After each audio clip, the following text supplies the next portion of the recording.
If the first year was about delivery, the next may well be about direction, where policy meets long-term vision.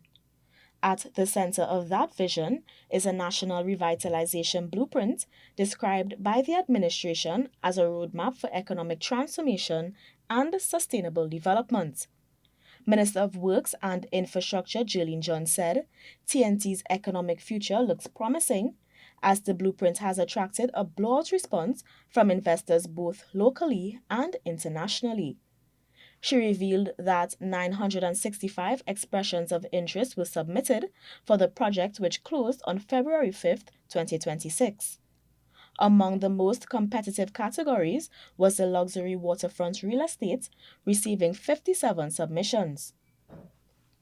Right, you're talking about, well, Invaders Bay foreshore, 300 premium waterfront apartments, 400 berths, marine docks, 4 5-star hotels offering 1,000 rooms, 3,000 rooms in 5 years, 3,000 in 10 years. All right. Now, as I said, we still have, not we, UDICOTs, they are still going through. They have just downloaded the submissions. They now will go through the submissions. All right. But just from an initial impression, this is a major response.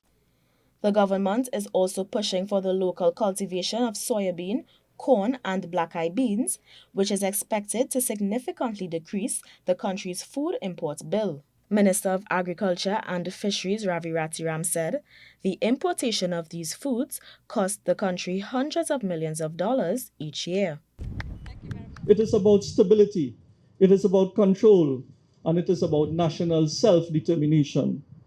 This ministry has made deliberate decision to address that vulnerability through targeted, high-impact interventions. The pilot initiative we launched today is one of such interventions. The Prime Minister has also signaled continued cooperation with Venezuela. Prime Minister Kamal Prasad-Bisesa said that a delegation from this country will travel to Venezuela to advance TNT's oil and gas interests. She assured citizens that the government is working toward securing the country's energy future. I just want to tell you we've been working really hard with the government of the United States and other governments, and that shortly a diplomatic delegation will depart Trinidad and Tobago to go to Venezuela to ensure we get our just share of the oil and gas that we partly own through the NGC. And so whilst we look to safety and security in this sense, we are looking for your safety and security in the economic space, which is very important. We have not forgotten. Attention has also been placed on performance and returns, with companies like Trinidad and Tobago NGL Limited reporting strong growth linked to increased gas production and favorable market conditions. Prime Minister Kamal Prasad-Bisesa announced that Trinidad and Tobago NGL Limited shareholders will receive a special interim dividend.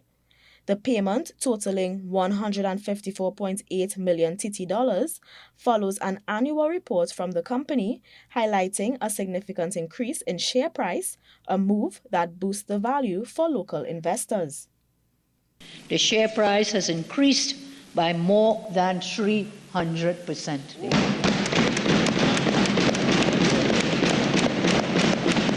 Repeat that, Mr. Speaker. Finally, single page. The share price has increased, I repeat, by 300%. What does this percentage mean in terms of real numbers, Mr. Speaker? It means an increase in value to shareholders of almost $1 billion in TTNGL. To the shareholders, $1 billion. Under the former PNM government, as I said, 89% decrease. We are talking now about a 300% increase.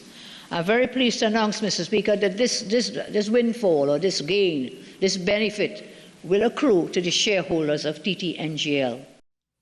Some other measures that were implemented include the increase in road traffic fines, which was significantly raised as part of the government's broader efforts to improve road safety and enforcement. Government said the increase was intended to encourage compliance and reduce dangerous behavior on the nation's roads. The Motor Vehicles and Road Traffic Amendment Bill was also brought to Parliament to implement a fixed penalty warning system. Minister of Transport and Civil Aviation Eli Zakru said the legislation reflects a balanced approach that recognizes not only the importance of road safety, but also ensures efficiency and fairness in the administration of justice. As the administration marks its first year, the message is clear. The groundwork has been laid, and the next chapter is focused on growth, security, and self-sufficiency. I am Danielle John, reporting on the mandate, Year 1.